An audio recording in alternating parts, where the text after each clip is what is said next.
enseignes qui ont peur de la diminution de volume et qui ont peur de la baisse du pouvoir d'achat et pourtant en parallèle d'attentes des consommateurs qui sont encore de plus en plus exigeantes. Et enfin, on a un contexte législatif qui encore et toujours au cœur des discussions. Et je vais en parler tout de suite après. On est tous d'accord pour dire que les lois Egalim successives portent leurs fruits. On est tous d'accord pour dire aussi stop à cette inflation législative. Vous commencez maintenant de mieux en mieux à maîtriser ce cadre législatif qui est complexe, mais protecteur de vos intérêts. Et on va y revenir, c'est une opportunité, ce cadre législatif. Et on ne souhaite pas que tout soit détricoté par la loi. Il faudra un choc de simplification de ce code de commerce, c'est sûr, mais ça ne peut pas se faire dans l'urgence. Et en tout cas, c'est la position que tient l'ANIA. On est quand même à 9 lois en 15 ans. Et donc, on a peut-être une loi de plus qui se prépare parce que vous l'avez peut-être vu passer, mais la FNSEA et les jeunes agriculteurs, à la fin du mois d'août, ont tenu une conférence de presse dans laquelle ils ont partagé leur vision de la situation économique du monde agricole et ont fait diverses propositions. Et il y a un certain nombre de propositions qui concernent les relations commerciales tant avec l'amont qu'avec l'aval. L'objectif clairement de la FNSEA et qui est annoncé, c'est que l'agriculture ne soit plus prise en étau en raison des négociations commerciales difficiles et tendues qu'on connaît entre les industriels et les distributeurs. Ils ne souhaitent pas pour autant un Egalim 4, mais ils veulent que la matière première agricole soit sanctuarisée de l'amont à l'aval par un système de marche en avant du prix.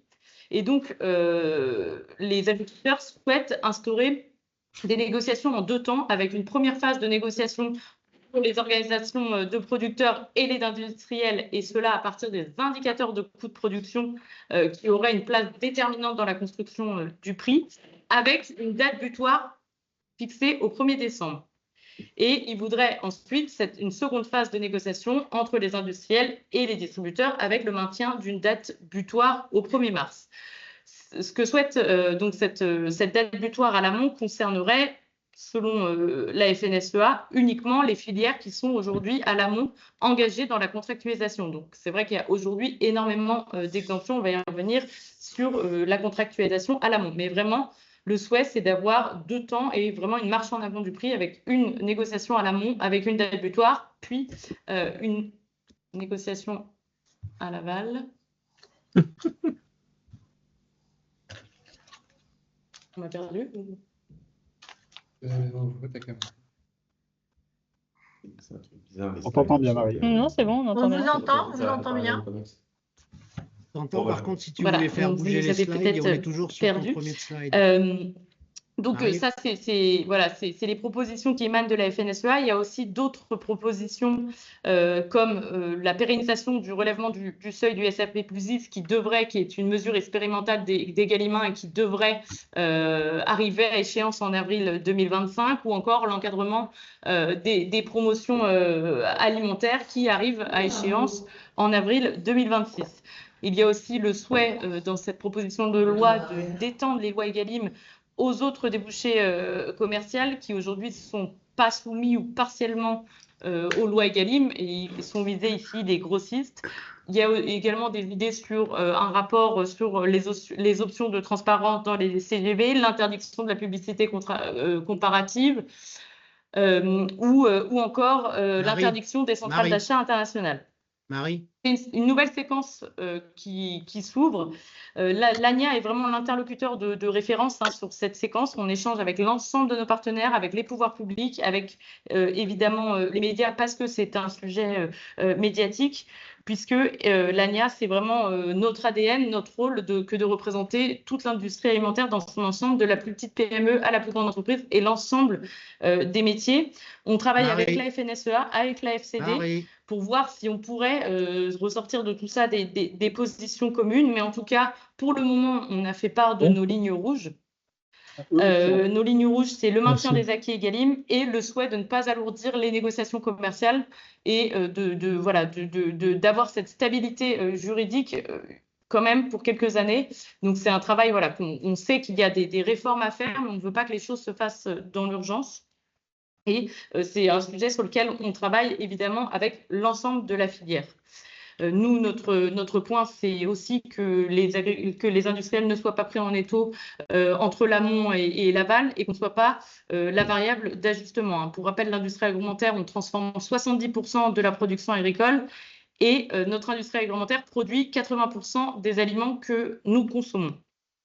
Je vais répondre à une question qui a été nombreuse lors des inscriptions au webinaire. Quel est le calendrier pour les négociations 2025? Vous le savez, l'année dernière, il y a eu très tardivement une loi qui a avancé la date des négociations commerciales au 15 janvier et 31 janvier avec une différenciation en fonction des tailles d'entreprise. C'est une loi qui était uniquement pour les négociations 2024. Donc, pour les négociations 2025, nous revenons au calendrier classique, c'est-à-dire une fin des négociations au 1er mars. Est-ce que ça pourrait bouger d'ici là? On a quand même, ça ne vous échappera pas, un contexte politique qui est assez curieux et assez instable en ce moment. C'est très fortement improbable, mais pas totalement exclu.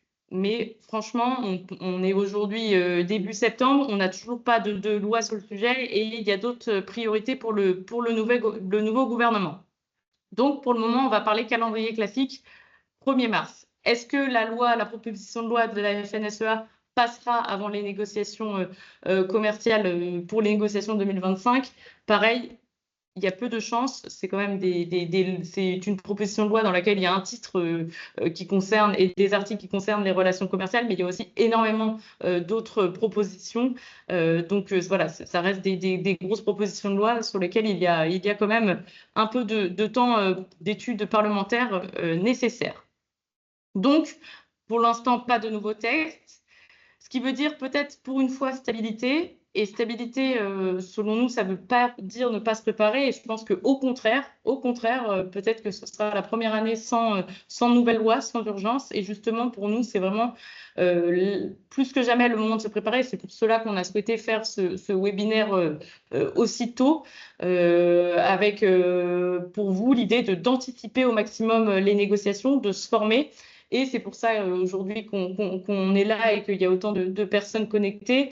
Et c'est pour ça aussi, et on dira un mot à la fin, qu'on a mis en place beaucoup de formations dédiées sur pas mal de thématiques liées aux négociations commerciales qui sont opérées par Agnès Formation et par Nicolas et Philippe, que je remercie vivement de participer aujourd'hui à ce webinaire. Donc voilà, l'idée, c'est pas, on va pas vous apporter toutes les réponses pour les négociations commerciales. On est traditionnellement dans des négociations commerciales qui sont agressives, qui sont tendues, mais il y a des clés, il y a des opportunités et vraiment aujourd'hui, l'idée, c'est de vous apporter les plus importantes selon nous pour que les négociations se passent pour le mieux pour vos entreprises. Nicolas, Anthony, je vous laisse la parole. Philippe, je vous laisse la parole. Et voilà, on a sélectionné plusieurs thématiques qui sont revenues beaucoup dans les questions.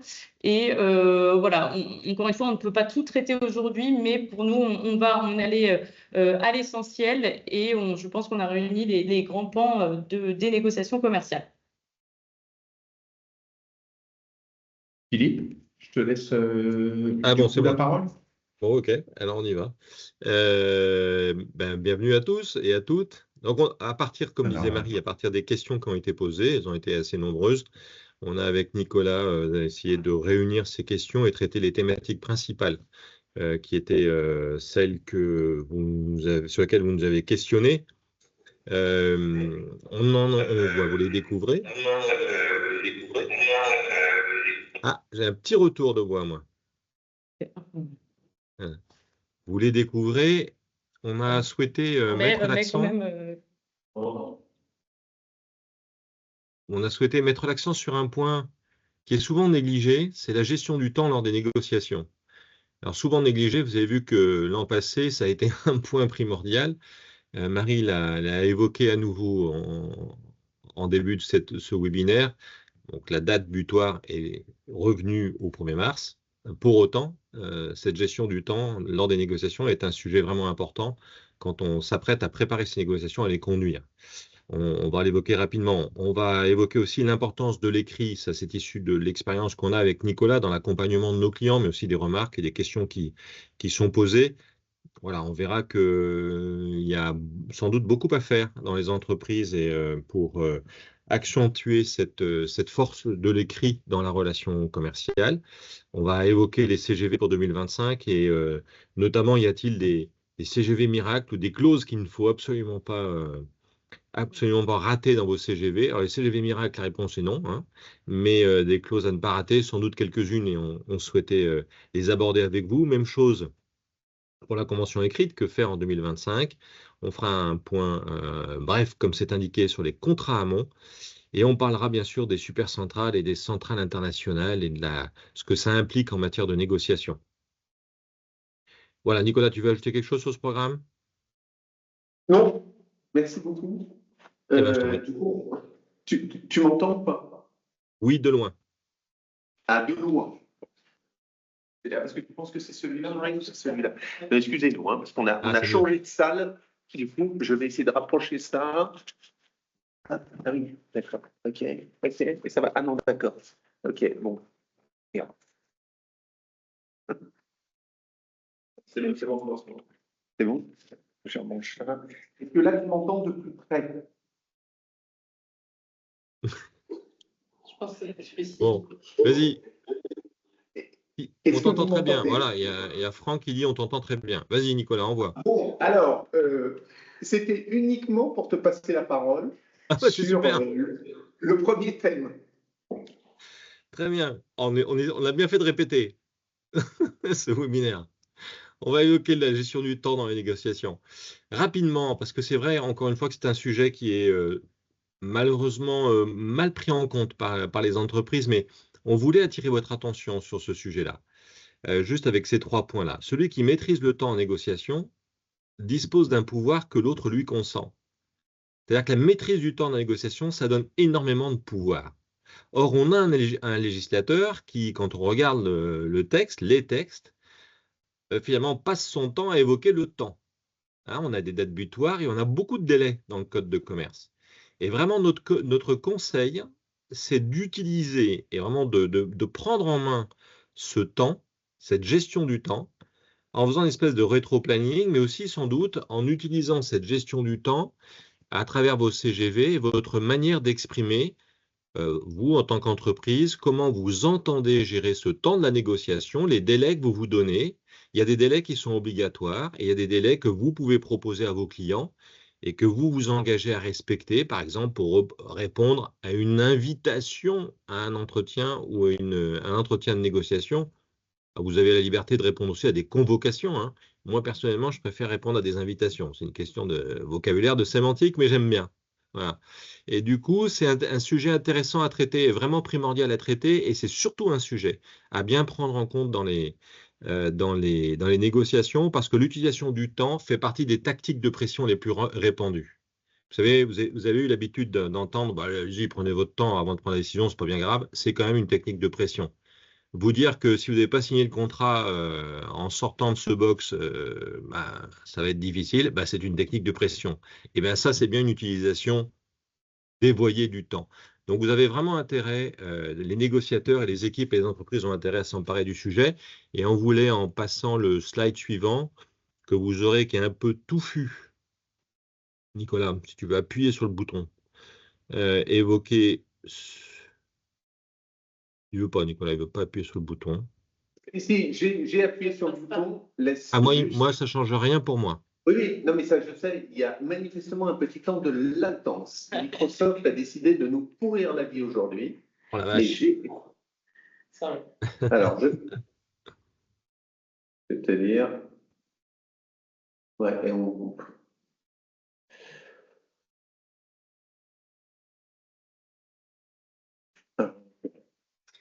Gestion du temps.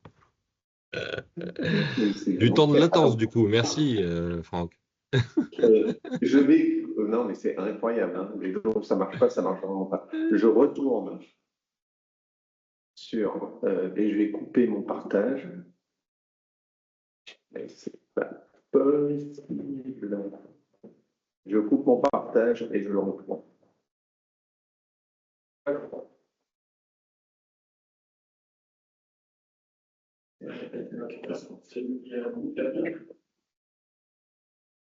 Je pense que ça m'a même sorti. Je vais essayer, Nicolas, j'essaye. Mais tu veux partager ton support, hein? Oui, partage, voilà. Ah bah voilà. C'est bon, vous l'avez? C'est bon. Ok, super, on l'a.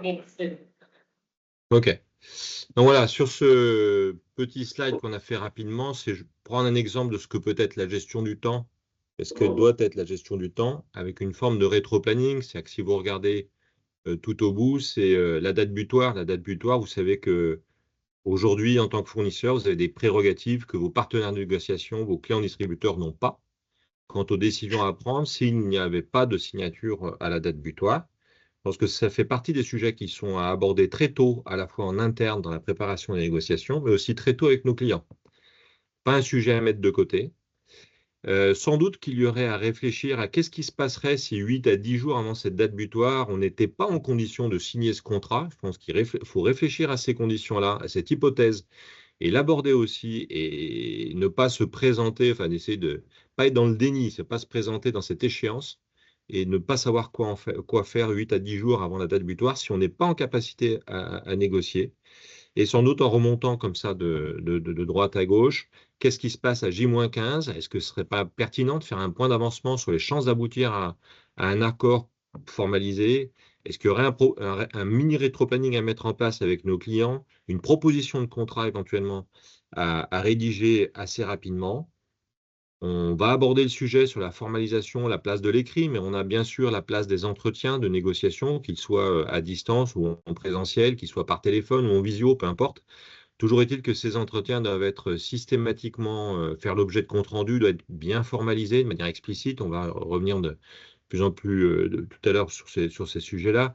Mais il est important aussi que ces entretiens puissent s'échelonner. Donc, il n'est pas idiot de proposer à nos clients, quand c'est possible, de négocier avec eux l'ordre du jour des négociations, finalement, quels sont les sujets et dans quel ordre on va les aborder.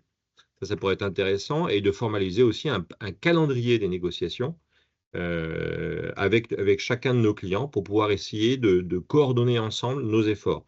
Tout ça, ça contribue à la maîtrise du temps, et c'est un exemple rapide, simple, de ce qui pourrait être fait, y compris à partir du coup d'envoi des négociations, qui est finalement l'envoi des CGV.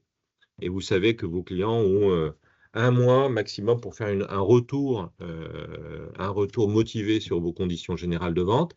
Et il nous paraît important que vous soyez en capacité justement à insister dès l'envoi de vos CGV et dans vos CGV sur le respect de ces délais et de ces règles qui sont celles du cadre réglementaire. Voilà, un petit exemple rapidement, mais vous voyez comment on peut gérer quand même et tenir ce calendrier et cette gestion du temps lors des négociations. Et sincèrement, ça vous permet vraiment de ne pas être, au moins de ne pas être victime de cette pression temps dans les négos. Et ça peut vous donner un peu plus de pouvoir que vous l'imaginez si vous n'avez jamais tenté ce genre d'expérience. Nicolas, je ne sais pas si tu veux faire un commentaire là-dessus. Oui, peut-être pour rappeler un point, parce qu'on l'a vu revenir dans un certain nombre de questions sur la fameuse date butoir. Alors, on est là avec Maxime, on sait qu'on ne peut jamais rien promettre en matière d'évolution réglementaire, mais aujourd'hui, le texte est clair, la date butoir est 1er mars inclus. Voilà, le texte de l'année dernière était un texte qui avait vocation à s'appliquer uniquement aux négociations 2023. Après, que la loi puisse encore être modifiée, on commence quand même à être dans des délais qui vont devenir un peu compliqués. Voilà, si on prend même les précédents textes, et même si celui-ci avait quand même un peu Egalim 4 avancé, et par rapport aux priorités du gouvernement, par rapport aux difficultés de la loi de finances, on a de plus en plus de mal à imaginer qu'il y a un texte. Mais rien n'est impossible. Une grande colère agricole, et puis on est effectivement potentiellement reparti.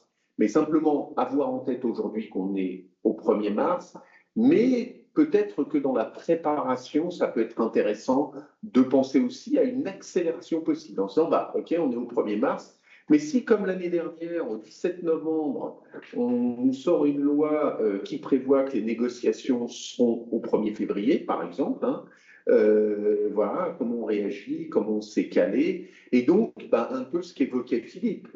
Bien évidemment, tout ça a une implication potentielle sur à quel moment on émet nos CGV, qu'est-ce qu'on a en tête. Mais en tout cas, aujourd'hui, la règle, c'est 1er mars.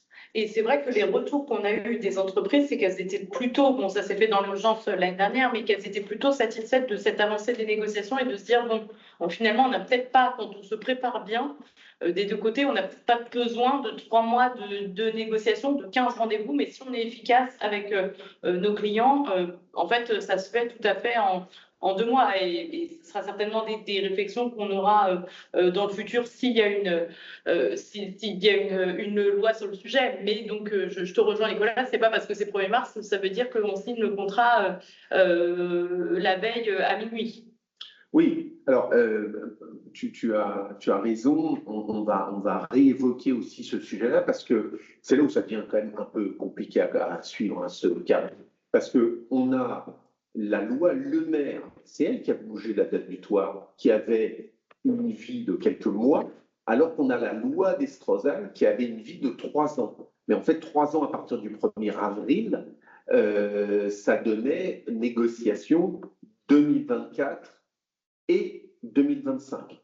Donc, les solutions liées à qu'est-ce qui se passe en cas d'absence à la date butoir, elles continuent à exister. Voilà. Donc, c'est un peu subtil, mais effectivement, dans la gestion du temps, on reviendra rapidement sur cet élément, mais il ne faut pas oublier qu'il y a toujours des règles assez précises sur ce qui peut se passer en cas d'absence à la date butoir. Et nous, on pense que les entreprises, comme on l'a mis effectivement dans nos éléments et comme on le rappellera, on pense que les entreprises peuvent s'interroger sur la manière de gérer cela, même si l'année dernière, elles n'ont pas forcément été confrontées à cette question d'absence d'accord à la date butoir. C'est toujours intéressant de se dire, tiens, si ça arrive, qu'est-ce que je fais? Et par rapport à la réflexion sur qu'est-ce que je fais, comment je peux anticiper potentiellement ça, et même quelquefois comment je peux l'utiliser dans le cadre de ma négociation. Donc, on a quand même sur cette gestion du temps des éléments de réglementation assez lourds qui viennent, alors je ne sais pas si on peut le dire comme ça, mais un peu parasiter la gestion habituelle du temps dans les négociations. Et ça, faut le maîtriser. Et c'est pour ça qu'au cours de nos formations, on passe du temps là-dessus. On passe du temps parce que maîtriser ces règles-là, c'est vraiment extrêmement important dans le cadre de la négo. Je ne sais pas si Philippe, tu voulais rajouter quelque chose? Non, je pense qu'on a été assez complet sur cette notion de gestion du temps. Et je pense qu'on a joué notre rôle d'avertissement sur ce point-là, parce que c'est vraiment un levier important. Je vous propose qu'on passe au point suivant, c'est l'importance de l'écrit. Voilà, on observe, nous, au fil du temps, que les écrits s'améliorent, c'est-à-dire qu'il y a de plus en plus de formalisation de ces négociations, de ces entretiens avec nos clients, voilà, quelle que soit leur forme. Pour autant, il nous paraît qu'il y a encore des petits paliers de progression à franchir. Pourquoi il est important que les entretiens de négociation fassent l'objet d'une formalisation qui soit soignée, explicite et utilisable. C'est que parfois, nous, on observe des comptes rendus de négociation où, très franchement, à froid, le rédacteur, le négociateur qui a formalisé son compte rendu, 15 jours, un mois après, il a un peu de mal à se souvenir de ce qu'il voulait bien dire dans la formalisation de son compte rendu. Voilà. Ce qui est dommage, parce que ça veut dire que si lui a du mal à réinterpréter ou à comprendre exactement le contenu de son compte rendu, on peut imaginer que d'autres personnes dans l'entreprise ou en dehors qui seraient susceptibles d'utiliser cette formalisation pour comprendre le contenu, j'allais dire les engagements réciproques, les avancements dans la négociation auraient bien du mal à s'en sortir. Donc vraiment, si on a un conseil à vous donner, c'est d'accorder une importance particulière à l'écrit et à la formalisation de vos entretiens. Ça vous permet d'assurer une traçabilité complète de vos négociations, de vérifier avec vos clients comment vous avez avancé à la fois sur la forme et sur le fond dans ces négociations, de valider point par point les points de négociation pour éviter quelques stratégies un petit peu abusive, hein, qui consiste à dire mais non, c'est mal compris, je n'ai pas dit ça, ou c'est pas ce qu'on, voilà, c'est pas ce qu'on a, c'est pas ce dont nous sommes convenus il y a 15 jours, et hop, on revient en arrière. Enfin, bref, il y a tout un travail, une traçabilité à mettre en œuvre.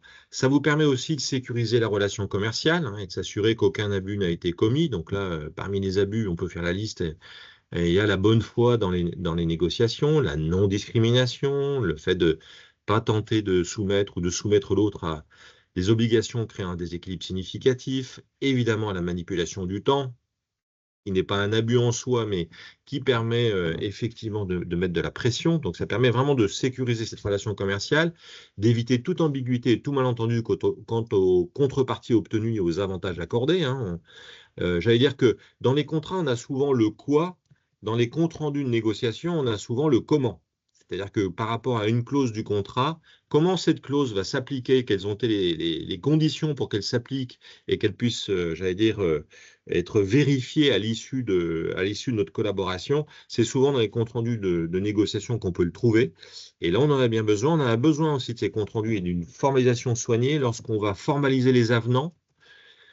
Les avenants que souvent au contrat type, hein, les avenants par rapport aux contrats qui vous sont proposés par les distributeurs et au fur et à mesure de l'avancée des négociations. C'est-à-dire qu'il ne s'agit pas de négocier d'abord, j'allais dire, à la volée nos accords et ensuite s'attaquer à la formalisation du contrat. Ça fait deux négociations, ça. Hein. L'idée, c'est vraiment de mener de manière synchronisée la négociation et la formalisation des contrats et des avenants quand il est nécessaire d'en faire, de façon à ce qu'à la fin de la négociation, on ait bien j'ai juste à finaliser ce qu'on a déjà bien entamé tout au long des négociations. Et on n'a plus qu'à signer en bas à droite, appuyez fort, c'est du carbone. Bon, ça, c'est une vieille... Renforcer le pouvoir des négociateurs et l'utilisation des CGV, c'est un autre objectif. Le fait de formaliser les entretiens, paradoxalement, ça donne du pouvoir aux négociateurs. Voilà. Pourquoi? Parce que on ne peut plus dire n'importe quoi et faire n'importe quoi dans une négociation. À partir du moment où, par exemple, l'institution qu'est l'entreprise qui missionne ses négociateurs pour représenter ses intérêts oblige ses négociateurs à formaliser systématiquement les négociations, ça permet aux négociateurs, et en plus c'est inscrit dans les CGV de l'entreprise, donc ça permet aux négociateurs d'expliquer que malheureusement, il aimerait bien négocier autrement et ne pas formaliser ce qui vient d'être échangé dans un box ou qui serait échapperait malheureusement, une menace qui échapperait malheureusement de la bouche de son partenaire, mais il est obligé de le formaliser, on est obligé de noter tout ce qui se passe. Voilà. C'est un petit peu compliqué. Parfois, les négociateurs ont un peu de mal à comprendre l'intérêt de ça, mais il n'y a pas de off quand on formalise des négociations, parce que l'enjeu des négociations est beaucoup plus fort qu'une hypothétique négociation en bon camarade. Je te rends service, tu me rends service, on passe ça sous la table et on n'en parle plus. Voilà, c'est en quelques mots les points sur lesquels moi je voulais insister. Nicolas, tu auras sans doute d'autres points à évoquer concernant ce sujet-là. Oui, je pense un point que je relève, c'est que c'est vrai que moi, de ce que je vois, c'est que souvent les entreprises font des comptes rendus, mais uniquement pour l'interne. Et en fait, là, l'importance de l'écrit, c'est de dire aux distributeurs, avant de commencer les négociations, voilà, l'ensemble de nos échanges sont formalisés par un compte rendu que je vous transmettrai après cette réunion. Et c'est là où je pense que, une fois que le distributeur sait qu'il y a l'écrit qui est là, ça peut en effet freiner certaines mauvaises pratiques. Et les entreprises qui ont mis ça en place, tant pour l'interne que du coup dans la relation avec le client, ça a quand même son petit effet. Tout à fait. Oui, c'est vrai, en fait, ça fait des années qu'on travaille ce sujet et je pense que globalement, ça s'améliore. Hein. Si on prend 20-25 années en arrière, l'usage des comptes rendus, il était faible. Ce qu'on voit aujourd'hui, c'est que, en fait, on continue à avoir une négociation qui n'est pas conforme à la réglementation, très clairement. La négociation conforme à la réglementation, elle se fait sur le tarif. Déjà, elle ne se fait pas sur le 3 net de l'année d'avant. Voilà, et à partir du moment où elle se fait sur le 3 net de l'année d'avant, c'est donc que l'élément le plus important est effectivement le 3 net, que parallèlement, on essaye d'avoir un plan d'affaires quand même qui correspond aux investissements qu'on doit réaliser.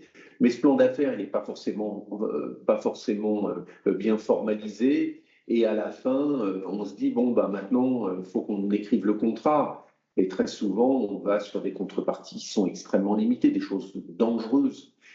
Alors, dans la plupart des cas, en fait, on ne s'en aperçoit pas. C'est-à-dire, on ne s'en aperçoit pas parce que le contrat s'exécute. Personne ne prend beaucoup d'attention à la manière dont il a été rédigé, c'est pas grave.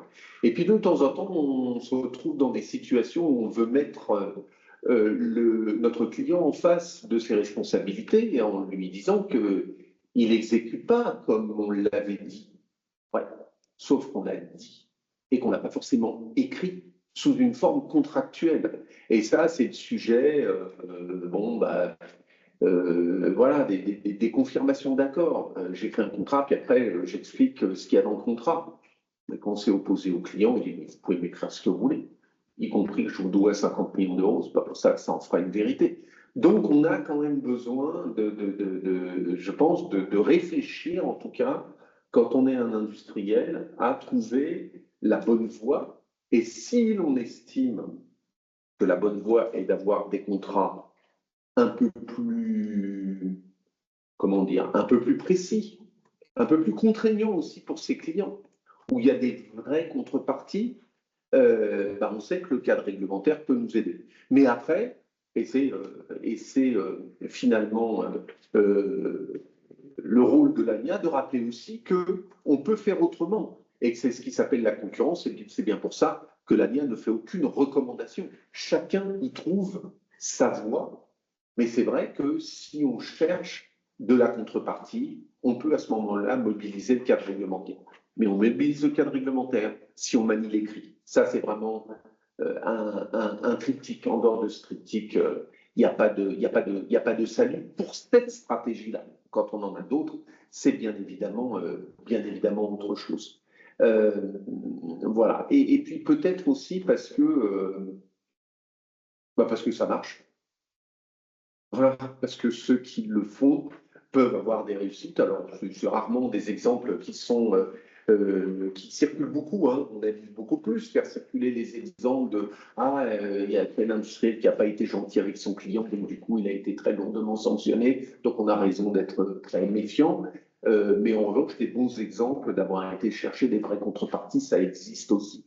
Voilà. Le tout, c'est d'en faire si on décide, encore une fois, de suivre cette stratégie-là, d'en faire à ce moment-là un objectif très précis. D'ailleurs, Philippe le rappelle souvent, qu'on évoque dès le début de la négociation avec son client en disant, voilà, et quand c'est du changement, c'est qu'on ne l'a pas fait l'année d'avant, on accompagne ce changement, donc du coup, on incite particulièrement.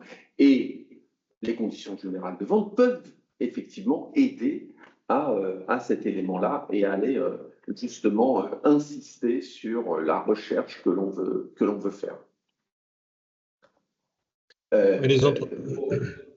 Les entreprises affichent rarement dans leur CGV la manière dont elles entendent mener les négociations et plus largement la relation commerciale avec leurs clients. C'est bien dommage parce que je pense que ça peut être un vrai sujet de discussion avec nos clients. La première négociation, c'est comment on va négocier. Et c'est un vrai sujet et ça peut aider beaucoup, et ça aide beaucoup les négociateurs lorsqu'ils ont des CGV, ils disposent de CGV, où leur entreprise évoque très clairement la manière dont elle entend que les négociations et plus largement les relations commerciales avec les clients de l'entreprise puissent se dérouler dans le respect du cadre réglementaire et avec quelques petits éléments autour de la formalisation des entretiens, autour du respect des abus, autour de etc. etc. Il y a beaucoup de sujets comme ça et c'est une aide formidable. L'idée à chaque fois, c'est de regarder comment on peut, par des petits moyens, mais des moyens efficaces quand on les cumule et quand on les utilise avec pertinence, renforcer le pouvoir des négociateurs. Voilà. Ça, c'est vraiment un des sujets importants. On a évoqué les deux plus importants, qui sont pour nous aujourd'hui et dans la perspective de ces négociations de 2025, en dehors des aspects plus techniques et réglementaires, sur la manière de négocier, sur la gestion du temps et la manière dont on s'empare de l'écrit dans ces négociations. Ça nous paraissait important de partager ça avec vous. On passe au... Oui, vous voulez dire ? Non, tout à fait, j'allais dire exactement la même chose que toi, qui est, on passe au sujet suivant. Donc, les CGV pour 2025, finalement, quel CGV pour 2025? Alors déjà, finalement, quand on a regardé les questions, il y avait deux points qui se dégageaient. Il y avait des éléments qui étaient plutôt du côté de la méthodologie et des éléments plutôt du côté du contenu. Qu'est-ce qu'on peut dire sur la méthodologie? Sur la méthodologie, bien évidemment, un des éléments que l'on va utiliser, c'est le bilan 2024. Hein. Et comment sont passées les négociations 2024 et qu'est-ce qu'on a fait des CGV en 2024? Est-ce que ça nous a apporté finalement l'aide que l'on pouvait attendre? C'est le socle de la négociation commerciale, ça fixe un certain nombre d'éléments, ça peut être vraiment d'un grand secours dans la négociation. Est-ce que ça nous a été utile ou pas? C'est quand même une question à se poser. On peut aussi chaque année se reposer la question, on le fait en formation avec Philippe, de savoir si les conditions générales sont pertinentes. Alors on a, pour faire ça, un petit test qu'on fait avec les participants, voilà, où on vérifie si les conditions générales de vente, finalement, elles sont sécurisées, elles sont adaptées au marché, elles sont compréhensibles, elles sont revues régulièrement, elles sont évoquées fréquemment et elles sont équilibrées. C'est en tout cas les 6 éléments. Je ne sais pas si on est toujours connecté, mais en tout cas, on nous entend sûrement. C'est les 6 éléments qui sont effectivement que l'on considère comme utiles à pouvoir visiter pour savoir si les conditions générales de vente sont pertinentes. Ensuite, on peut aussi... C'est-à-dire mais je suis encore en call. Bon, il y a eu un petit bruit, mais c'est pas grave. Il y a aussi la question de comment, finalement, en matière de méthodologie, travailler. Et on peut travailler, ceux qui sont connectés, s'ils peuvent couper leur micro, ça sera top. On peut également travailler sur l'actualisation des CGV en groupe projet. On a animé avec Philippe un certain nombre de groupes projets. Il y a vraiment beaucoup à aller chercher sur ces conditions générales de vente. On passe, nous, à chaque fois des séances formidables parce qu'en fait, au-delà de la question finalement d'établir un document, c'est surtout, ça revisite tout un tas de notions de fonctionnement même de l'entreprise, de projets d'entreprise, de ce qu'on attend des clients, et on peut finalement revisiter tout un tas de thèmes. C'est pour ça que de temps en temps on nous dit je voulais savoir si je dois bouger mes CGV, savoir du coup si la loi avait bougé, mais il n'y a pas que ça en fait. Ça peut être extrêmement riche de travailler les CGV en dehors d'une simple modification de la loi, et on verra quelques thématiques qu'on peut aborder cette année alors que la loi n'a pas bougé. Ces CGV, on doit, alors ça dit sûrement quelque chose à un certain nombre d'entre vous, bien évidemment ça va sans dire à tous les juristes qui sont avec nous, mais le legal design, ça peut être un outil qui est indéniable pour l'aide sur le sujet des conditions générales de vente. En fait, le legal design, ça vise à quoi? Ça vise à s'assurer qu'il y a une bonne compréhension, et peut-être que le fait de mettre 4000 mots les uns après les autres, en police suite, en gris, ce n'est pas la meilleure manière de faire comprendre les sujets. Et aujourd'hui, il y a des industriels qui ont une approche qui est, on va dire, moderne, novatrice des conditions générales de vente. Voilà, ce qui n'est pas encore le cas des distributeurs en ce qui concerne les contrats, mais en tout cas en matière de conditions générales de vente, il y a vraiment manière de faire quelque chose, de porter vraiment un message. Mais ce qu'on dit souvent, en fait, quand on utilise ce test avec Philippe, il y a un élément que l'on regarde, c'est est-ce que on est vraiment, à travers nos conditions générales de vente, dans une opération de séduction qui est normalement l'opération qu'on a vis-à-vis de nos clients. Est-ce que c'est un outil d'aide à la négociation? Est-ce que ça nous permet de convaincre les clients?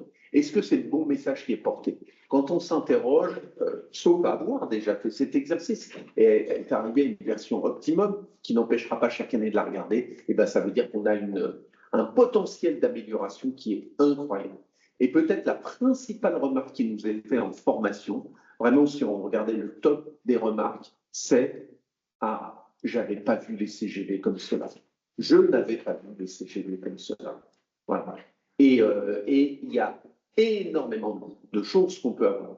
Ça n'est pas non plus la recette miracle. Des bonnes CGV n'ont jamais permis de boucler des négociations avantageuses, mais comme un bon projet de contrat de la part de nos clients, en revanche, bien manié, avec des équipes formées, des CGV bien dimensionnés, avec des objectifs précis, on arrive à faire des choses intéressantes. Et du coup, comme on en a fait un élément attractif, en fait, on va vendre ces CGV. Et ça peut être assez intéressant, nous on le fait avec Philippe, de tester la capacité des commerciaux à les vendre leurs CGV. L'exercice peut être très simple, hein. On se met à 3, un fournisseur, un qui joue le rôle de distributeur, un observateur. Voilà, vous devez effectivement présenter vos CGV et votre client vous dit que les CGV c'est à destination du service juridique et qu'il veut parler business avec vous, il ne veut pas parler CGV. Comment vous répondez à cette question? Voilà, si vous avez des équipes ou vous-même qui êtes capable de répondre à cette question, non, on va se calmer, ça ne va pas du tout être comme ça que ça va se passer, je vais vous expliquer, et réussir à faire vivre effectivement ces conditions générales de vente, il y a un intérêt de travail. Si effectivement on n'a pas testé, on n'a pas cherché à trouver la bonne manière de les vendre, du coup leur utilité devient beaucoup moins prégnante dans le cadre de la relation. Philippe, tu veux peut-être ajouter quelque chose? Sur les CGV, non, je pense que tu as dit l'essentiel, je pense que c'est important. Voilà, enfin, moi, je suis toujours surpris d'avoir encore à convaincre un certain nombre d'entreprises de l'intérêt même de disposer de CGV, parce qu'il y en a encore qui se demandent à quoi ça sert. Et puis surtout, je trouve dommage que les négociateurs ne s'emparent pas plus de cet outil, parce que pour moi, c'est l'outil de référence, j'allais dire, c'est l'outil de base d'un négociateur. C'est vraiment l'outil qu'il peut forger à sa main, que chaque négociateur peut forger à sa main et sur lequel il peut s'appuyer pour pouvoir négocier au mieux les conditions et les intérêts de son entreprise dans le respect des règles de la négociation. Mais il y a vraiment des choses à faire et à soutenir, et on le voit quand on accompagne des clients parfois sur plusieurs années, comment progressivement les négociateurs sont de plus en plus à l'aise en négociation, sont plus confiants, s'appuient de plus en plus sur cet outil, le forgent de mieux en mieux, et à quel point ça amène du pouvoir, un rééquilibre dans le pouvoir dans la relation avec ses clients. Donc c'est avoir des CGV, les maîtriser, savoir s'en servir et savoir utiliser le cadre réglementaire, c'est vraiment le b.a.-ba de tout négociateur, et je pense qu'il y a encore pas mal de boulot là-dessus, sur ces sujets-là. Mais voilà, chaque entreprise peut faire son auto-analyse. Toujours sur les CGV, puisqu'on a abordé la partie méthodo, l'autre partie, c'est le contenu. Est-ce qu'il y a des contenus particuliers qui nous paraissent indispensables?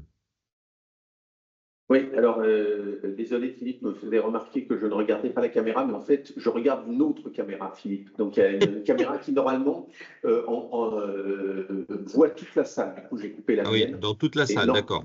Voilà, c'est ça. Et en fait, c'est celle-là que je regardais. Voilà. C'est le petit monsieur, là. C'est le problème d'avoir plein de caméras. Dans un studio. Alors sur le contenu, déjà, c'est ce qu'on rappelait tout à l'heure, hein, aucune recommandation à suivre par tous, voilà, parce que les CGV doivent être adaptés à chacun. Donc il n'y a pas un modèle de CGV. Le modèle de CGV peut être même dangereux sur le plan du droit de la concurrence. En tout état de cause, ce qu'on doit faire, c'est chacun travailler sur ses CGV. Maintenant, est-ce qu'il y a des thématiques qui émergent? C'est peut-être ça qu'on peut regarder et qu'on a essayé de rappeler.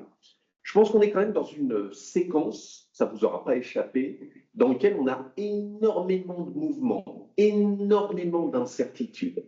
Peut-être que profiter des CGV pour donner du cadre, c'est ce dont on a besoin. La négociation peut manquer de cadre parce qu'effectivement, on est soumis à des constantes variations Donc, ça peut être intéressant, effectivement, de rappeler ce cadre. Et dans le cadre, on pourrait également rappeler ce qu'a évoqué Philippe sur notre premier thème, qui était le calendrier des négociations. On peut prendre la parole dessus. C'est ça qui en fait un outil formidable, hein. C'est que vous pouvez prendre la parole sur tout un tas de sujets parce que ces sujets sont d'importance pour vous. Voilà, donc ça, c'est un élément qui nous a paru important, redonner un maximum de cadre quand l'économie en a de moins en moins. Un autre élément qui était autour de la matière première agricole. Voilà. La matière première agricole, peut-être que certains d'entre vous ont ce réflexe de dire oui, mais enfin, pourquoi mes CGV auraient besoin d'évoquer ça? Parce que c'est fixé par la loi. Donc moi, mes CGV, elles ne servent pas à rappeler la loi.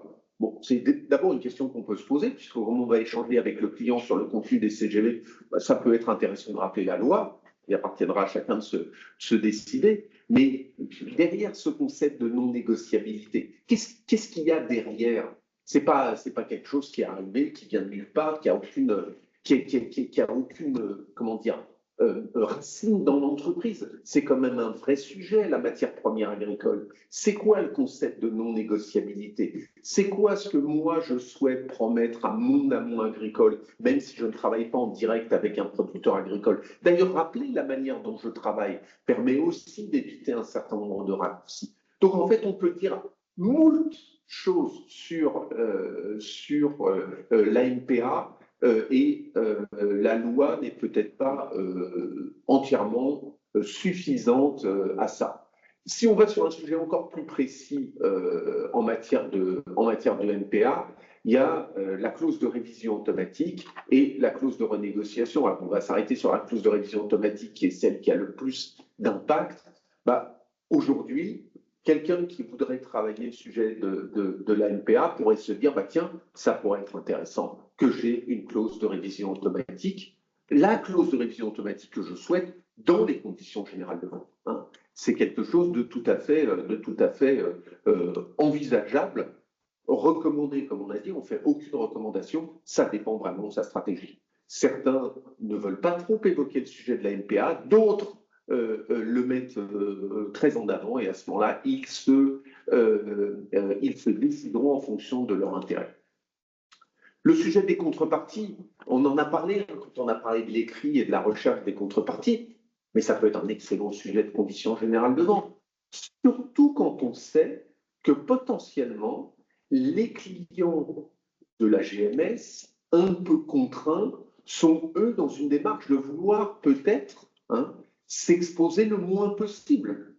Finalement, avoir le meilleur 3 net et le moins d'engagement possible, ça peut être le rêve en caricaturant un peu le rêve d'un distributeur. Mais comment j'aborde le sujet des contreparties? Et là encore, les conditions générales de vente peuvent être très intéressantes, et particulièrement dans la séquence que l'on rencontre aujourd'hui.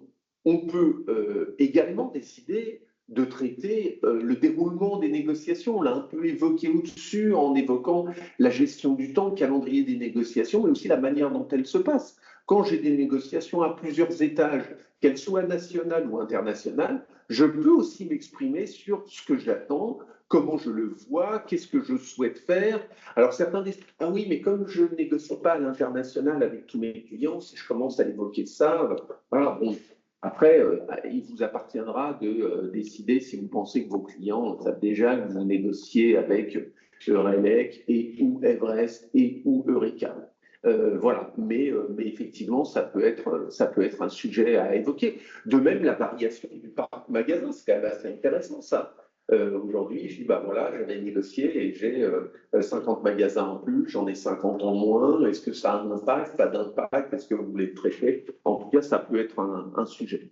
RSE, alors pour nous, c'est un sujet prégnant. On est quelquefois étonné de voir des entreprises qui ont des politiques RSE assez développées, des conditions générales de vente qui ne l'évoquent pas, ou qui l'évoquent de manière très sibylline. Bon, voilà, ça chacun appréciera, mais ça peut être intéressant, puis il y a plusieurs croisements entre CGV et RSE. Il y a un croisement au titre de la négociation de ce qu'on va faire. Il y a un croisement au titre de la logistique aussi, parce que la logistique a un impact carbone bien évidemment assez important.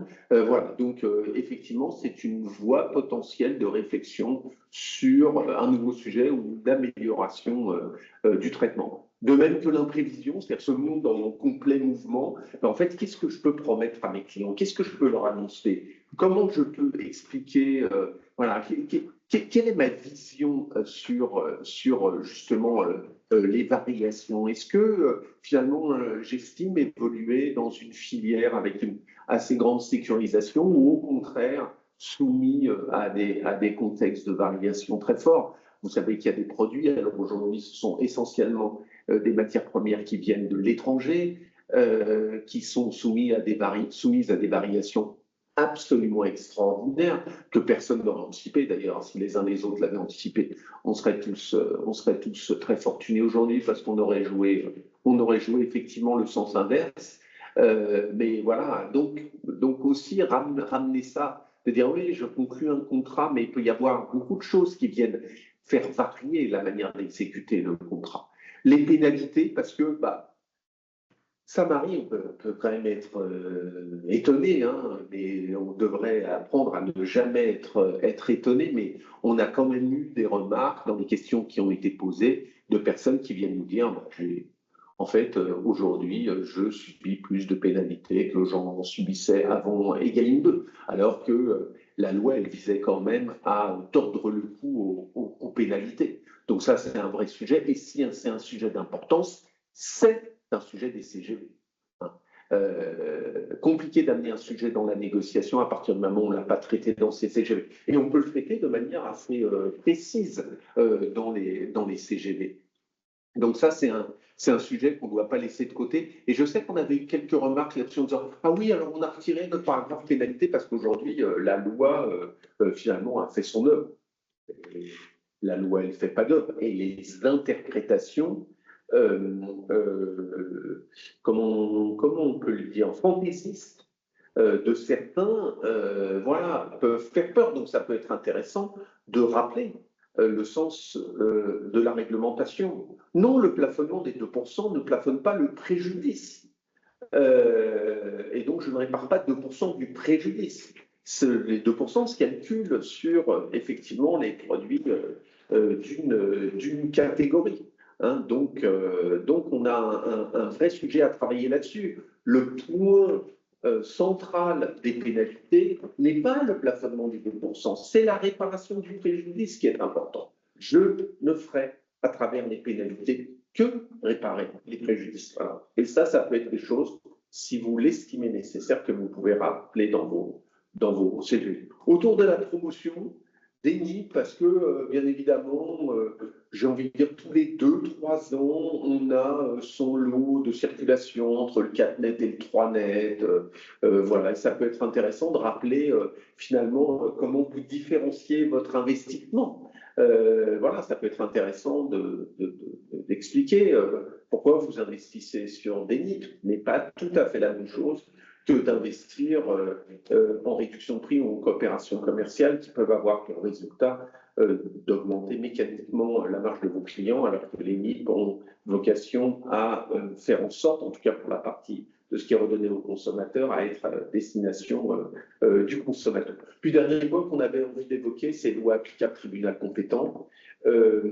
La négociation, si on prenait l'ensemble des 170 personnes qui nous écoutent aujourd'hui, je pense que la règle, en majorité, c'est la négociation nationale. Ce n'est pas évident que dans 3 ans, on ne fasse pas le même webinaire si on a la chance d'être invité et qu'on ne nous dise pas, aujourd'hui, la majorité, c'est de la négociation à l'international. On verra d'ailleurs ce qui se passe avec la nouvelle alliance. Intermarché Auchan, on verra bien effectivement comment ça se passe, on verra bien l'éventuelle augmentation ou non du périmètre de négociation des centrales internationales existantes, Eurelec, Everest, Eureka. Voilà. Et donc, de rappeler effectivement la loi applicable et de la compétence. On en reparlera rapidement rapidement par la suite. Voilà un peu les éléments qu'on avait à vous partager et pour dire que ce n'est pas seulement la modification de la loi qui accompagne une modification des CGV. Tu avais envie de rajouter quelque chose, Marie ou Philippe, les deux? Non, moi non. Eh bien, ok. Sur le sujet des CGV, en complément, on a repris quelques questions particulières. Oui. Quelles réponses peuvent être attendues, notamment de la DGCRF, au sujet des pénalités?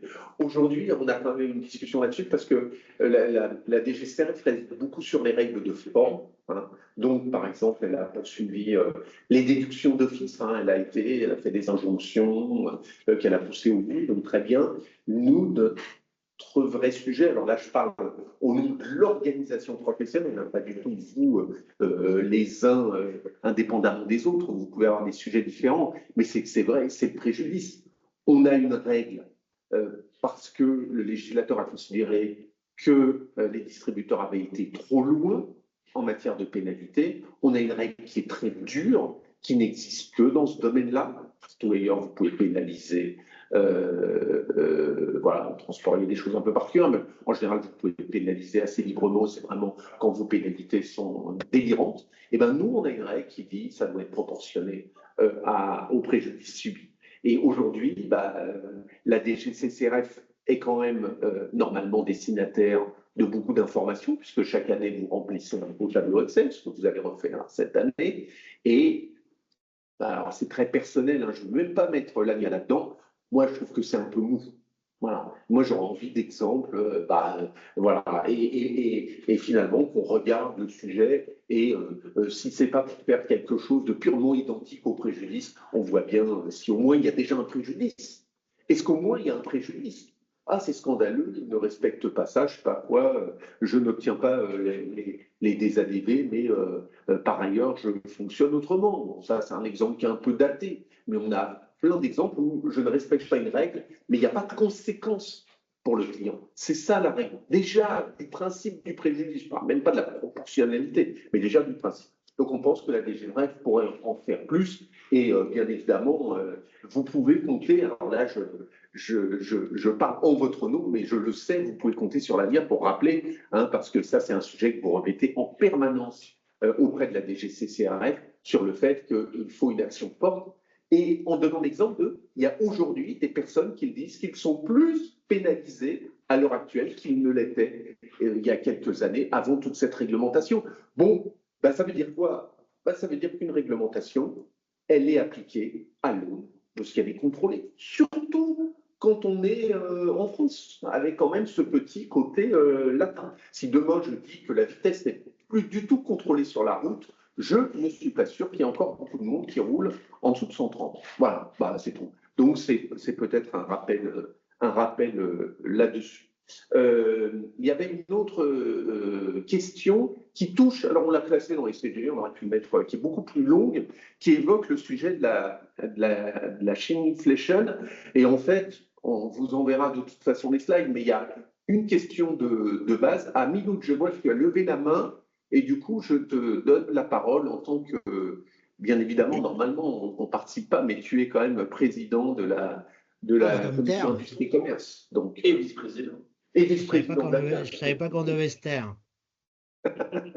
Vas-y. Non, je voulais juste préciser sur le point des pénalités et rappeler que, donc, avant tout le brouhaha qu'on a aujourd'hui et lors des différentes auditions qu'on a pu avoir avec les députés ou voire avec de Prosailles, tout le monde a validé le principe que dans Egalim, il y avait un trou dans la raquette sur le sujet des pénalités et qui se sont plantés sur le texte. Donc, je pense qu'à moyen... Pardon ?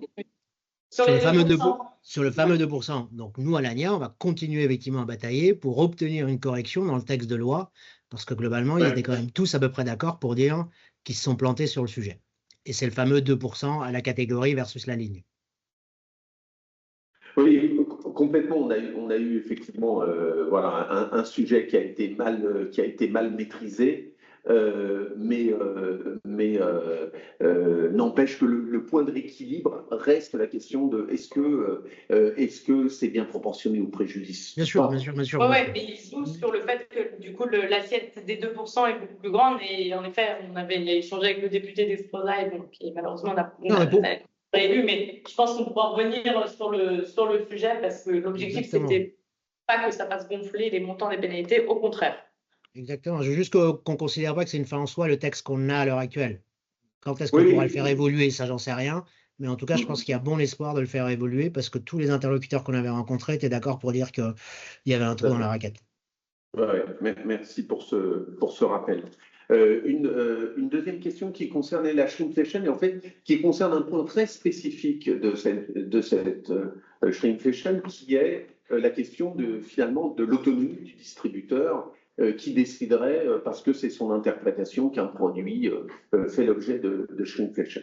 Je pense que là aussi, on l'a classé avec Philippe dans la partie CGV parce que c'est quelque chose que vous pouvez traiter. Nous, on a soulevé ça et on l'a dit à l'administration parce qu'on a considéré que là-dessus, ces lignes directrices n'étaient pas optimum en disant c'est de la responsabilité du fournisseur, du distributeur. Et nous, on considère que dans une relation de partenariat, le minimum qu'on puisse faire quand on est distributeur, on a quand même signé un contrat qui vise essentiellement à mettre en avant les produits dans les meilleures conditions possibles, quelquefois avec des services qui accompagnent cela. Le jour où je dois mettre une petite affichette qui n'est pas forcément pour assurer la promotion des produits, mais plutôt pour attirer l'attention des consommateurs qu'il serait bien idiot d'acheter les produits en cause, le minimum que l'on puisse faire, c'est de prévenir l'autre partie en disant, écoutez, moi j'ai un problème, je pense que sur votre produit, je dois y appliquer l'affichette. Et ça vient au moment de la sélection du produit. C'est à ce moment-là où on doit effectivement discuter. Et on peut très bien imaginer le traiter dans ses conditions générales de vente pour au moins proposer cette règle-là. C'est le minimum que l'on puisse faire. Le jour où on sera amené à devoir dire pour certains produits, achetez-les plutôt chez X que chez Y, je pense qu'on préviendra au minimum son client. Finalement, vice-versa, on pourrait très bien l'imaginer aujourd'hui. Donc, la question, c'était comment nous prémunir au mieux. En fait, si on considère qu'on a cette difficulté, on peut le traiter de tout un tas de manières différentes, mais on trouve que les conditions générales de vente sont importantes et qu'on doit prévenir le client d'un risque. Par exemple, s'il nous demande de modifier sa MDD, il nous demande de modifier un certain nombre de caractéristiques et on lui dit attention, mais en fonction du prix que vous fixerez potentiellement, on est en shrinkflation.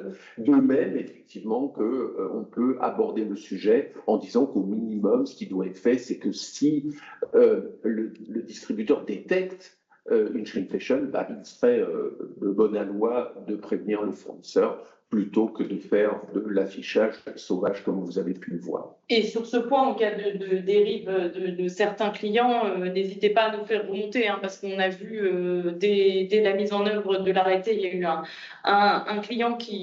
distributeur qui n'a pas bien mis en œuvre cet arrêté shrinkflation et nous sommes intervenus tout de suite pour demander à la DGCCRF de rappeler à l'ordre de ce client. Donc vraiment sur ces pratiques-là, c'est notre rôle en tant qu'ANIA de vous défendre. Donc, n'hésitez pas à nous alerter dès lors que ça arrive. Peut-être on peut... ça c'est bien. Oui, pardon. Vas-y, Philippe. Pour clore ce chapitre sur les CGV, on voulait vous rappeler, faire de la pub pour ANIA Formation. Il y a une formation qui est prévue très prochainement, le 17 et 18 septembre. Là. Et il est encore possible de vous inscrire, mais alors il faudrait vraiment se dépêcher parce qu'on va clore les inscriptions, enfin ANIA Formation va clore les inscriptions le 10, donc demain.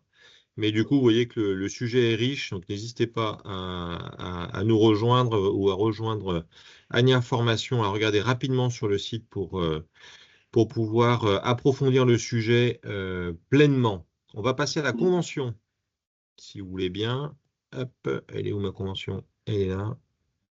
C'est bon, ça passe. Ça passe. Sur effectivement les questions de la convention écrite sur 2025, on pense que, vu le marché, il y a des variations à attendre. Alors, déjà, potentiellement, parce qu'on va avoir une nouvelle convention, on va en voir la forme, mais qui va être émise par Oxpo 2, donc on a déjà dit le nom, mais on ne sait pas si c'est finalement le nom qu'on va retenir. Bon, c'est déjà suffisamment compliqué de se souvenir de tout. On va attendre d'avoir effectivement un nom officiel. Donc on va avoir des éléments qui vont bouger et également de la part des distributeurs potentiellement des éléments qui vont bouger parce que le contrat ne bouge pas uniquement parce que la loi évolue, c'est également parce que ils estiment qu'à un moment ils doivent, comme vous estimez que vous devez faire bouger vos CGV, ils estiment qu'ils doivent faire bouger leur contrat. Il y a bien évidemment quelque chose qu'on va systématiquement regarder, c'est quelle attention pour les contreparties. C'est vrai que ce sujet des contreparties, il s'est quand même appauvri avec le temps. Voilà, et en tout cas, quelle sera l'attention des distributeurs portée là-dessus est sans doute faible, mais peut-être que ça peut être intéressant, en tout cas pour certains d'entre vous, de s'interroger sur les contreparties. On va avoir aussi une question, c'est la gestion des adhérents pour les supercentrales ou les centrales internationales. On a beaucoup de mouvements, je ne sais pas si vous avez vu, si vous êtes concerné directement par ça, mais par exemple, on a des mouvements en Allemagne et ça devient ingérable à un moment. C'est-à-dire que vous avez une centrale qui vous dit bon, allez, voilà nos adhérents. Donc là, je parle d'une centrale internationale. Bon, prendre AGECOR, MD, il y en a d'autres. Hein. Ils disent bon, ben voilà, on a un contrat de quelques années, on va conclure un contrat, et puis au bout de 4 mois, on vous dit ah oui, alors tel adhérent est parti, et puis 2 mois après, ah oui, mais tel nouvel adhérent arrive. Oui, mais moi j'ai quand même signé un contrat de 2 ans avec vous, avec un groupe d'adhérents. C'est à partir de quel moment on respecte le contrat. Donc je pense qu'il y a un sujet quand même autour de ça à traiter. Et alors, je ne pense pas forcément que c'est un sujet de CGV, mais pourquoi pas, mais en tout cas une attention particulière, parce que là, on a quand même un accroissement des mouvements. Hein. D'ailleurs, je pense qu'on va renoncer à faire des cartographies, parce que on les change très rapidement, et puis quelquefois, on n'a pas une compréhension qui est forcément très forte. Donc, il va sûrement y avoir ce sujet de la manière dont effectivement, finalement, à quoi on s'engage et vis-à-vis de qui on s'engage. La gestion finalement, ça rejoint un peu ce qu'on évoquait sur l'écrit, c'est-à-dire que à travers la convention, c'est finalement qu'est-ce qu'on fait de cette convention, elle ressemble à quoi. Nous, peut-être un petit retour d'expérience sur finalement de ce qu'on voit de notre petite fenêtre sur les relations fournisseurs-distributeurs. Moi, ça fait plus de 35 ans que je fais ce métier et à part quelques sujets plutôt anecdotiques, on avait fait très peu de contentieux contre les distributeurs. Depuis le début de l'année, Baptiste en est témoin, c'est devenu une avalanche. Ça veut dire qu'on a une nervosité générale avec des clients sans doute qui tirent beaucoup sur la corde et des industriels qui ont peut-être, eux, rencontré leur point de rupture. Et les deux phénomènes en même temps, ça finit par clasher. C'est pour dire que finalement, de temps en temps, le contrat qui ne ressortait jamais du tiroir pourrait être amené à ressortir du tiroir si à un moment, vous preniez la décision ou vos clients prenaient la décision d'aller en justice. Et très clairement, on voit une accélération qui est phénoménale. Je ne vous aurais jamais dit ça l'année dernière, mais on sent quand même ce phénomène d'accélération. Donc, ça veut dire qu'on doit être encore plus précis sur la gestion des contrats et du contenu des contrats. Et puis, dernier point, l'écriture des clauses de révision automatique. Parce que malheureusement, aujourd'hui, on voit encore des clauses de révision automatique qui sont dangereuses pour les entreprises.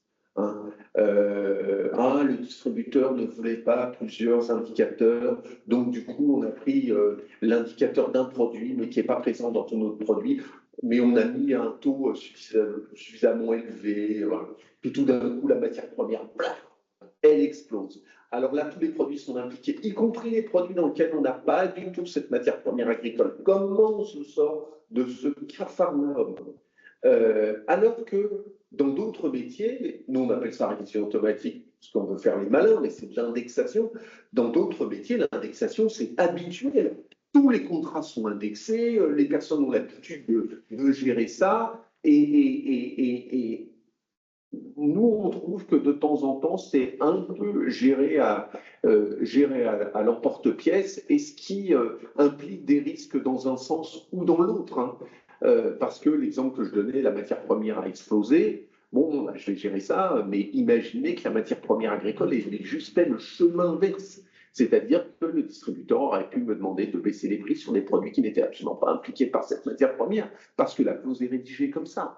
Oui, mais le sujet qu'on voit aujourd'hui, c'est que c'est les distributeurs qui imposent dans leur convention écrite des modèles de clauses de révision automatique ou de renégociation pour lesquels les industriels ont vraiment des difficultés à négocier. Donc, on a vu une des clés tout à l'heure, c'est peut-être d'avoir un modèle, enfin voilà, de proposer quelque chose dans les CGV parce que ça va permettre de faciliter la négo, mais on voit qu'il y a quand même un sujet autour de ça et que les distributeurs n'aiment pas par principe ces clauses-là et que c'est difficile aujourd'hui pour une entreprise de négocier avec le distributeur dessus.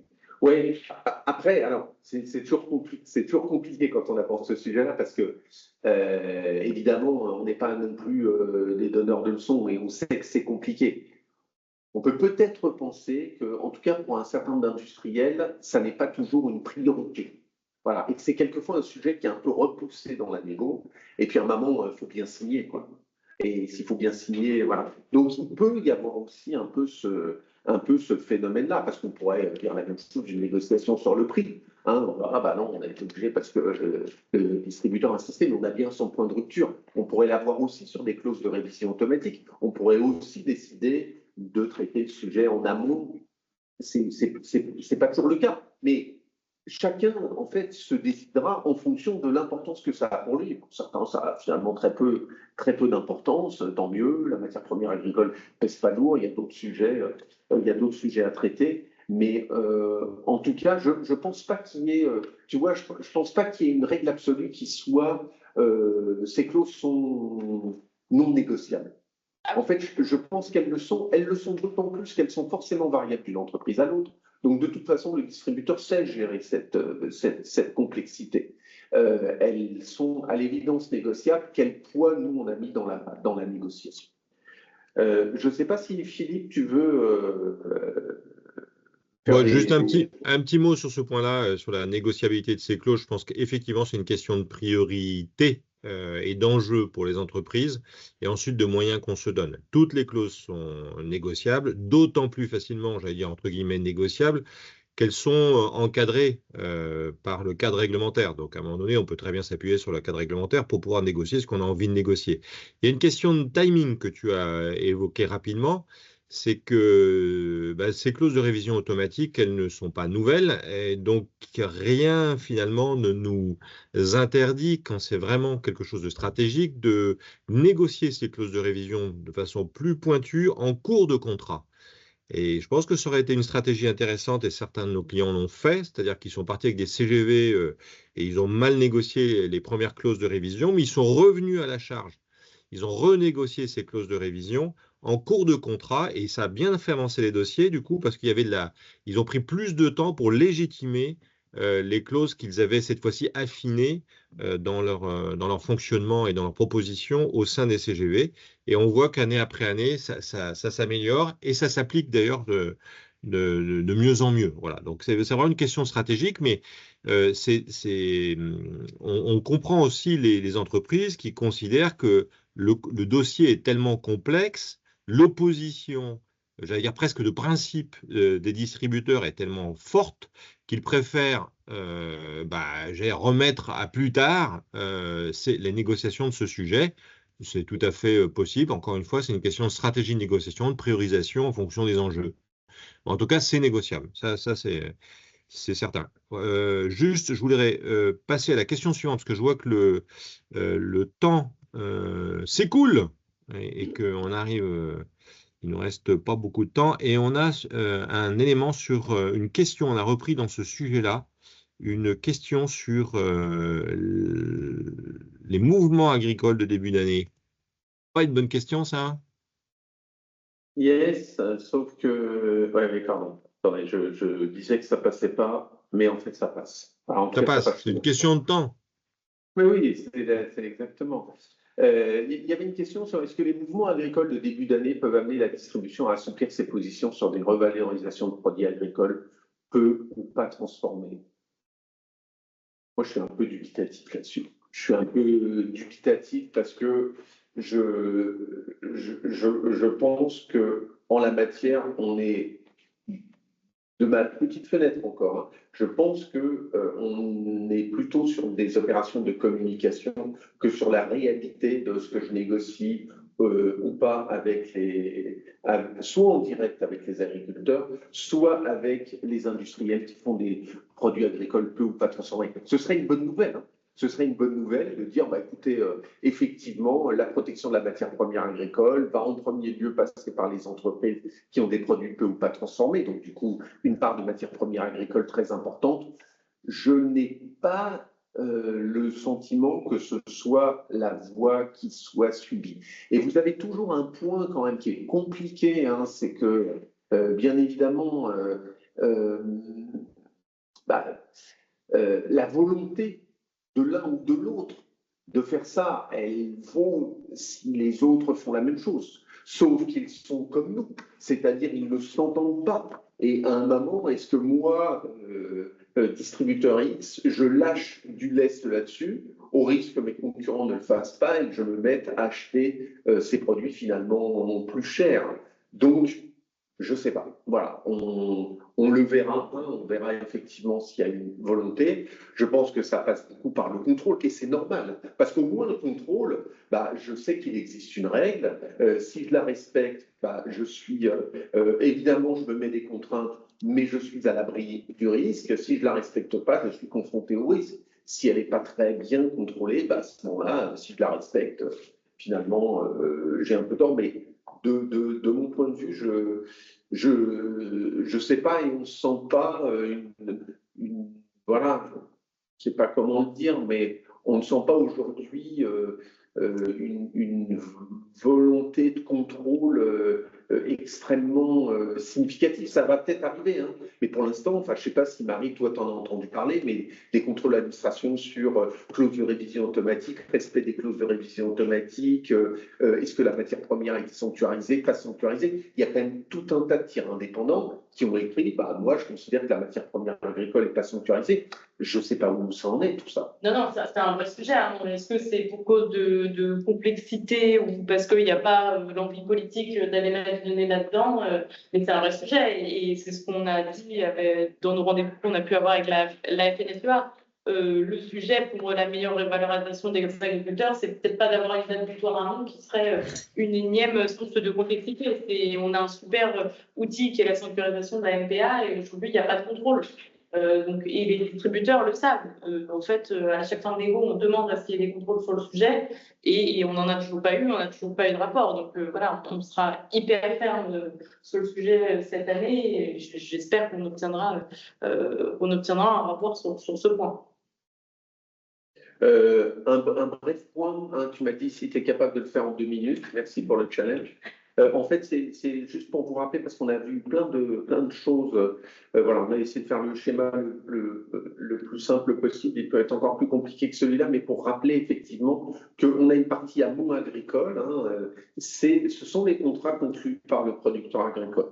Alors, on a un petit accessoire qui est le contrat conclu par généralement un gros qui a acheté auprès d'un producteur agricole et qui l'a revendu. Mais vous voyez, le contrat agricole, il est vraiment en haut. Quand celui d'après, c'est effectivement un premier transformateur, mais quelquefois, ça n'est même pas un transformateur. Et en fait, vous n'êtes pas soumis du coup à ça si par exemple vous êtes un deuxième transformateur ou même vous êtes un premier transformateur mais qui n'achète pas directement auprès du producteur agricole. Voilà. Donc pour rappeler, hein, que tout ce qui était évoqué, enfin pas tout, d'autres choses, mais l'essence même de ce qui est évoqué par la FNSEA sur qui doit rentrer, qui ne doit pas rentrer, machin, etc., sa focalisation au départ, c'est vraiment sur la partie application du code rural, c'est-à-dire le producteur agricole qui conclut des contrats. Voilà. Et c'est ce qu'on essaye un peu d'expliquer hein, quand on lui dit, le schéma est simple, il y a un producteur, un industriel, un distributeur. Voilà, nous, en fait, il est beaucoup plus compliqué quand on dit, c'est vous qui êtes en relation directe avec les agriculteurs. Ah non, moi, désolé, moi, je suis industriel, mais j'ai jamais acheté un seul produit à un agriculteur. Voilà, donc c'était juste pour rappeler ce point. On voulait terminer, il nous reste peu de temps. Voilà, peut-être pour rappeler quelques sujets auprès voilà, des supercentrales. Bon, c'est bien, ah oui, ça passe à sa vitesse. Voilà, il y a déjà une première question qui se pose, c'est en fait quand la centrale intervient, est-ce qu'elle intervient sur un champ d'action qui est variable, c'est-à-dire elle a des adhérents, ces adhérents vont varier au cours du temps et nous on sera censé appliquer les conditions à tout nouvel adhérent, ou est-ce qu'elle intervient sur un champ d'action fixe? C'est vraiment une question qui est très structurelle. Et du coup, ça ajoute un élément à ça, c'est la gestion du changement. C'est-à-dire comment ça se passe, alors quand déjà ça varie au cours de l'année, et comment ça se passe quand on passe d'une à l'autre. Comment c'est traité comment est traité, on y reviendra si on a le temps, le sujet de la confidentialité. Donc on a un vrai questionnement qu'on peut avoir sur la manière dont effectivement est traité ce sujet du passage d'une centrale à l'autre. Hein. L'exemple le plus prégnant, on peut le citer, c'est quand même Cora Proverbe. Hein. Je suis adhérent d'Internis, je deviens dans le giron d'Intermarché adhérent d'ITM Proxy et je suis repris par Internis. Ouais, ça pose quelques questions et peut-être c'est l'occasion de dire que dans les sujets que l'on pourrait traiter au sein de CCGV, peut-être que la confidentialité, c'est pas un sujet qu'on traite beaucoup, mais on pourrait peut-être rappeler quand même ce que ça entraîne et pourquoi effectivement chacun se doit de garder le contenu de ses accords pour lui et bien évidemment de le communiquer à aucun concurrent, qu'il soit concurrent du fournisseur ou concurrent du distributeur. Il y a aussi une question qui se pose dans ces négociations, c'est le rôle précis et contractuel de l'action de la centrale. Elle est là pour faire quoi? Qu'est-ce qu'elle fait précisément? À quoi elle sert? Et on peut bien évidemment challenger ces éléments-là. C'est quelquefois assez confus hein, sur le rôle exact et ça pourrait être intéressant d'avoir des éléments précis. Si on passe au sujet des centrales internationales, ça va nécessiter, en plus pour ceux qui ne se sont pas confrontés aujourd'hui, de maîtriser ces règles liées au droit applicable et au tribunal compétent. C'est extrêmement complexe. On dit « Ah ouais, mais c'est pas possible, une complexité de plus ».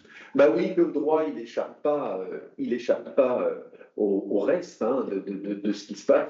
Le monde est de plus en plus complexe et effectivement, la maîtrise du cadre réglementaire peut être de plus en plus complexe. Quand on passe d'une relation purement franco-française à une relation qui implique une société étrangère, on rentre dans cette complexité, mais là, il faut vraiment la gérer parce qu'on a des enjeux qui sont énormes. La matière première agricole est-elle négociable totalement librement ou pas?